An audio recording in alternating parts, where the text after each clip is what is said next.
So I'm gonna tell you guys a story about when I was a wee lad just starting out on my leather journey. I would make something out of leather and go, why the hell does my work look like poo poo caca? When I was just starting, I didn't understand why. If you're still in your early stages, or if you're struggling at leatherwork in general, and you're not really sure what it is that you need to do to change, you just don't like how your work looks, good news. That is a sign that you are still just a beginner. So I know that might be hard to hear. However, it really is good news. As you get better and more experienced, you actually start to understand the different components that actually make up a good leather project. So if this is you, be super happy that you can learn how to improve going forward, because I promise you, as you go, you'll notice the different little components, like, oh, I like this piece, but the construction seems weird, or I like this piece, but the color's off.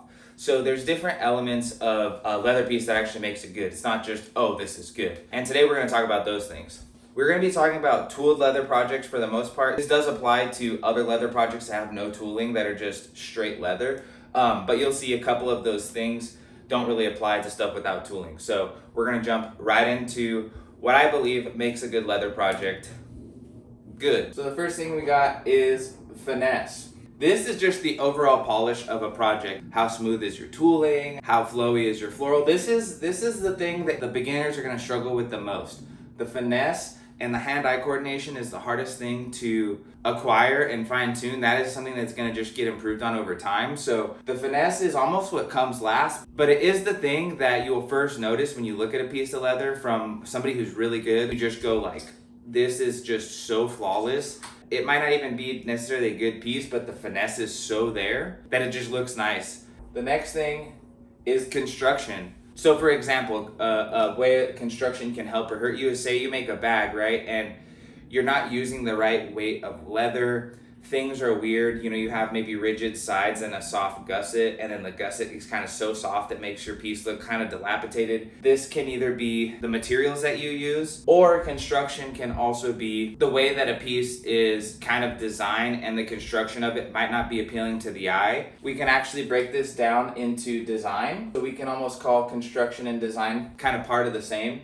Now, to feed off of the design, what I think is important also is what we like to call composition. Design feeds into both, but composition feeds into design. Now, the composition of your design is super important. This is what will make a piece of floral just kind of knee-jerk reaction look cool or look too busy. It might look too plain. Let's say this whiteboard is a leather project, right? And you want to do some floral tooling, and you do a piece of floral tooling that looks like this.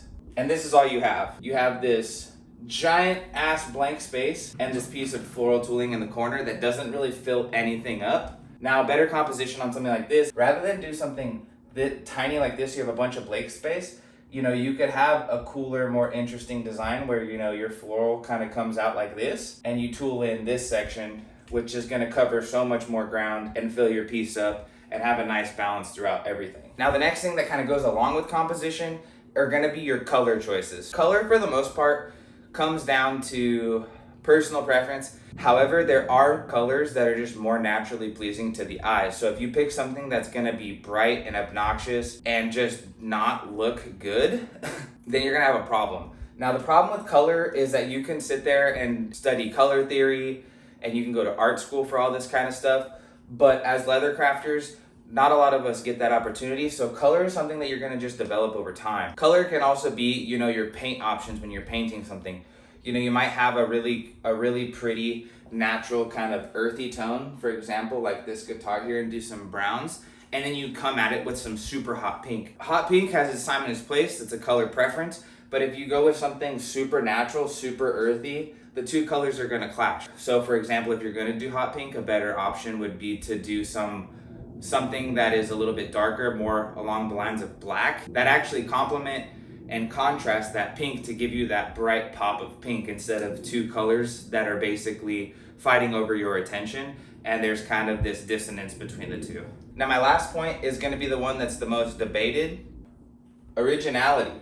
Originality across the board is super up for debate, what that even means. Some people will sit there and say, because I hand drew a piece of floral to your piece of leather, it's a completely original piece, which might not be wrong, but some people like to think of originality as a much more broad idea and a step back from the actual leather piece. So if you believe that originality is like, I drew something directly on, you're thinking about originality in the sense of your pencil hitting the paper to draw your design. Some people think of originality, a couple steps removed before you even pick up a pencil to start your design. This feeds into all of the other categories. So you could have maybe a very unoriginal tooling pattern, but you can put something into a very original, unique construction. So there's plenty of other metrics I'm sure I can think of to describe, how I would judge a piece of leather, but these are the ones that I think are the most important. The last thing I want to do is kind of expand a little bit on one more idea. So I need examples to kind of conceptualize things better. So let's say there's a scale, you could have 1 out of 10 finesse, 1 out of 10 construction. So now a perfect score would be, a perfect 60, right? If every one of these metrics was maxed out to 10. However, nobody's perfect. I'm not perfect. Don Gonzalez isn't perfect. D. Loftus is not perfect. Carlos Crazy Leather is not perfect. Western Skies is not perfect. But the goal is to try and take all of these and jack them up and try and achieve the most perfect score on this figurative, table that we got. The beautiful thing about art and things that are subjective and the way that craftsmanship is, because it is an art, there is a level of subjectivity to it. But when it comes to the craftsmanship side of it, there is a bit of objectivity to it, right? With all this stuff being said, I've seen tons of people start careers all at different scales. I've seen people where, when they very first start, they go, boom, originality, 10. They make stuff that nobody's ever seen before, but maybe they're super terrible and they get like a 1 on finesse, and because they're new, they don't understand construction. So,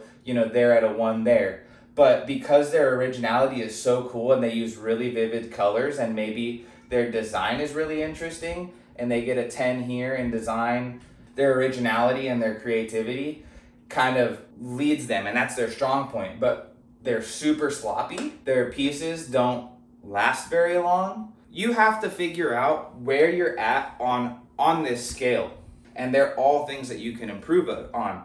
So you might think that maybe this person with originality really is lucky because their first project ever, they came in here and scored a 35. So their very first project they ever did, they're better than average. You might think that's good, right? But that's not always the case, because they might be so original and so creative that they don't want to play by the rules, right? And this finesse and this construction and this composition might take them very, very, very long to improve.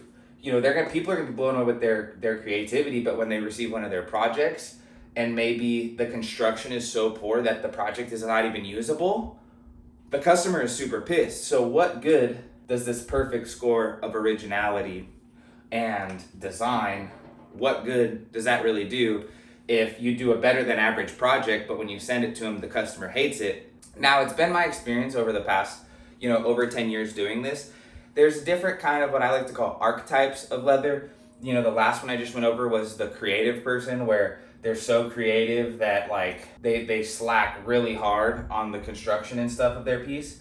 Another kind of archetype of, crafter I see out there a lot is the boring expert.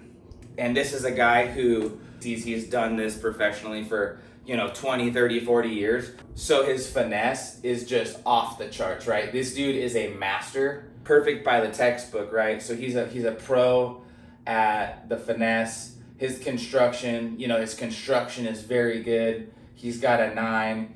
He uses all the traditional colors. So, let's say his color is an 8, but he does the most boring work of all time. There's nothing exciting about his work whatsoever. So his originality is a 1. And then because he's not creative, he doesn't work on cool composition. He just does copy paste traditional, that there's nothing interesting about his piece. So he gets the 1 on the originality, and he doesn't do any kind of cool or creative or interesting designs. And he gets, a level 1, and then let's, be nice and just call his composition 5, average, right? Now, the 2 examples I'm giving you, let's add these people's scores up, you know what I mean? So look, boom, this guy ends up getting a 34. Now these two examples I just gave you, they both have basically the same score, right? In fact, this guy who's been doing it for 30 years, technically on this rating scale gets lower than the first person. Now this is where art and craftsmanship gets subjective. Is this first guy who scored lower actually better because his work looks nicer? Or is it the first person who is so cool and so creative that it just gets people excited even though it might not be high quality? So you as a person who's trying to improve on the craft have to figure out where you land and what to work on. Because personally, this guy, right, I see these guys all the time. You know, these people, they're masters, they've been doing it for 20 years. But what's the point of doing perfect work if nobody cares and nobody really is excited to look at your work? You know, all you've basically proven is your fundamentals, but there's nothing to talk about because your work is so boring. So this is a philosophical thing. These 6 metrics are not the end all be all. I'm not the chairman of leather crafting quality control. These are the main highlight points that I like to think of when I'm judging myself. Now you might be asking yourself or thinking to yourself, how do I get 10s on everything? You don't. You don't get 10s on everything. Now, in the history of leatherwork, there's only been a handful of people who truly get 10s. You know, we're talking about like Al Stolman and like Don King ever. You know, if you judge yourself on a scale of 1 to 60, 60 is a perfect score. You know, that's like going to the Olympics and getting a 100. That just never happens. If you get, you know, if you score perfect 60, that basically what that means is that you're not being honest to yourself and you're leaving it to where there's no room for improvement. If you ever think that you scored a perfect 60, that's not good. You need to always be trying to find how to raise that bar for yourself. I hope this is all kind of making sense. How I want to end this video is I want to take some of the most popular leather crafters and kind of give them what I think that their scale is. So let's start this exercise with good old Papa Don Gonzalez, right? So Don Gonzalez, absolute legend. If you're watching this video, I'm sure you probably know who Don Gonzalez is. I would actually like to hear his opinion if you thought my takes were kind of accurate. So with Papa Don, I've seen his work in person. This dude has the finesse of a guy who's been doing it for 90 years. His finesse is perfect 10. His construction is always very nice. His designs, he comes up with cool, unique patterns. He sells his patterns because he's literally the pattern daddy, so he's gonna get a 10 on that. Now, here's where I think good old Uncle Don starts to slip and slide a little bit. I think compositionally, I don't think that he does anything super insane, super incredible. He just does really solid work. I don't think he has bad composition, but I think that he could make improvements. So I think he'd be probably more of an 8 in this category. Also with his color, I don't ever see him making any poor color choices, but I never go like, wow, this is a really cool color or this is an interesting color. It's very much just traditional Western coloring, you know what I mean? So I would actually, I'm gonna give him a 7.5. There's nothing really remarkable about it, right? And then when it comes to originality, this is where the originality portion becomes very difficult, because when it comes to originality, I don't think Don Gonzalez is doing anything new. I don't think he's doing anything creative in terms of his leather work, right? If it was strictly based off of his leather work, I'd probably judge him at a 7 if you want me to be honest. However, Don Gonzalez is like known all across the leather world because he's put his stuff out, to be judged, and he provides all this free content, all these instructionals. Don Gonzalez is a legend, right? He's an original at that. He was one of the first people to put himself out there and position himself as this legend, which that to me doesn't go into the originality of your leather crafting as a whole. If I were to judge your piece of leather I was judging, but what I would call that is more like a X factor or something. It would be bonus points. Don Gonzalez is a legend, and he should gain some kind of points for being the custom leather YouTube guy that he is, right? So like, whatever, let's give him a bonus 5 points, whatever you want to call it. But that is not how to improve your leather skill. This is more of a a non-tangible kind of personal skill that he's developed for himself that goes beyond what he can actually produce with his hands. This is what comes out of him personally. So this is what I would rate. This is how I would scale Papa Don. So I would give him, what is that, 22.5? 52.5. I think that he can do some more creative stuff, but his work is super solid that he doesn't have to. If you look at the scale of 1 to 60, being up at 52 at the very top of the game, this is impressive. What most people get wrong about this scoring scale is everybody wants to hype themselves up and say that they're level 10. You have to understand, out of millions and millions of people, where do you land on this scale? Not just where you think you land on the scale. So another person I was gonna do was gonna be D. Loftus or the Dusty Hide. So if we wanted to do D. Loftus, legend, just like Don Gonzalez, honestly, all these kind of go together. I think his design is like a 9. Composition, I think sometimes his pieces can get a little too busy to where it's kind of hard to see all the scrolling and stuff that he does. Sometimes I think it's a little bit busheled, and I'm not gonna lie, I'm not a big fan of how he colors his stuff. I think D. Loftus puts his colors way too dark, and they don't allow all this crazy tooling ability that he has to really shine through the way that I think he could. So let's call that a 7. He has the same thing with Don Gonzalez, where the work that he actually does isn't too crazy and creative and out of the box, but where he does kill it in the originality is like being known so much for this perfect kind of tooling style that he has, and being so well known for doing what he does, you know, his belts, his shave bags, and his console covers. So I think there's a little bit more to be wanted when it comes to creative, original ideas in his work. And then I'm gonna give him 3 points on the X Factor, because he is a legend, but he ain't no Don Gonzalez. Now the last person I wanna do, I've been following him on the internet for a long time. I don't know him personally, so here's gonna be how I break his work down. You know, his originality is very difficult to judge because his work, to me, isn't that crazy or fancy. I don't really think he has great finesse. I think his work is very solid, but I don't think it's remarkable. I don't think I can score it a 10 out of 10. As for his construction, he's hard to judge because I only ever see him basically make belts.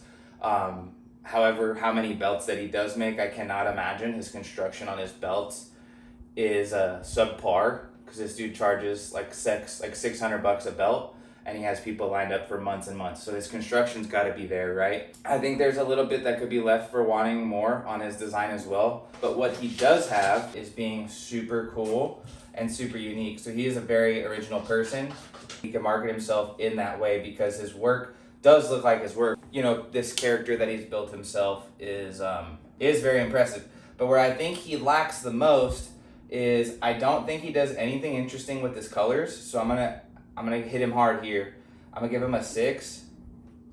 I don't think the way his colors play off of each other, I don't think they're bad. You have to remember that on a scale of 1 to 10, 5 is neutral. Once you start going 4, then you're talking not good compared to average. So even 6 is above average.